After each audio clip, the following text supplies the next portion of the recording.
ऐसी सज़ा जो मौत से बदतर हो, ऐसी सज़ा जो कत्ल का अज़ाला कर सके। आज से 5 साल पहले हमारी मुलाकात एक शादी पे हुई और हमने एक दूसरे को देखते ही पसंद कर लिया। हमारी मोहब्बत को अभी 2 महीने ही हुए थे। बिना किसी रुकावट के हमारी शादी हो गई। हमारी शादी के 2 साल बाद मुझे पता चला कि मेरी बीवी कभी माँ नहीं बन सकती। हम दोनों ने अल्लाह की रज़ा मान कर खुद को हौसला दे लिया।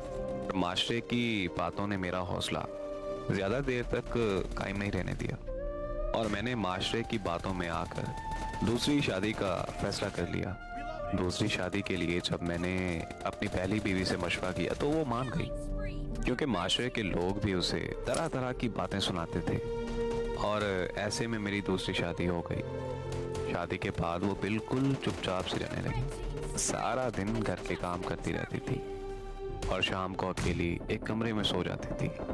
मेरा दूसरी बीवी का और मेरे घर वालों का बहुत ज़्यादा ख्याल रखती थी। कभी भी उसने कोई शिकवा नहीं किया था। फिर एक दिन उसने तंग आकर खुदकुशी करने की कोशिश की। हम सारे घर वाले उसे फ़ौरन अस्पताल ले गए। वहाँ मुझे माहिर नफ्सियात ने बताया कि ये बाइपोलर डिसऑर्डर की बीमारी में मुब्तला हैं और मैंने ये बीमारी पहली दफ़ा सुनी थी। बाइपोलर डिसऑर्डर एक ऐसी ख़तरनाक बीमारी है जिसमें मुब्तला शख्स हंसते हंसते रोने और रोते रोते हंसने लगता है। ये बीमारी डिप्रेशन की आखिरी स्टेज पर होती है। इस मर्ज़ में मुब्तला मरीज़ अपनी सोच और समझ पर बेकाबू होकर अपने आप को नुकसान पहुंचाने की कोशिश करने लगता है। इस हद तक सोचने लगता है कि जीने से मर जाना बेहतर है और फिर एक दिन वो अपनी जान दे देता है, यानी साफ लफ्ज़ों में वो खुदकुशी कर लेता है। ऐसी बीमारी का सुनकर मुझे बहुत ज़्यादा तकलीफ़ हुई और मुझे समझ भी आ गई कि उसकी इस हालत का ज़िम्मेदार सिर्फ मैं हूँ।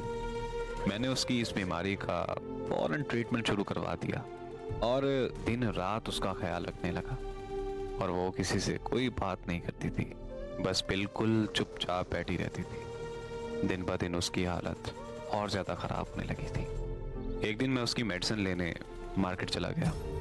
जब मैं वापस आया तो वो इस दुनिया से जा चुकी थी। सब कहते हैं कि उसने खुदकुशी की है, पर उसने खुदकुशी नहीं की, बल्कि उसका कत्ल हुआ है।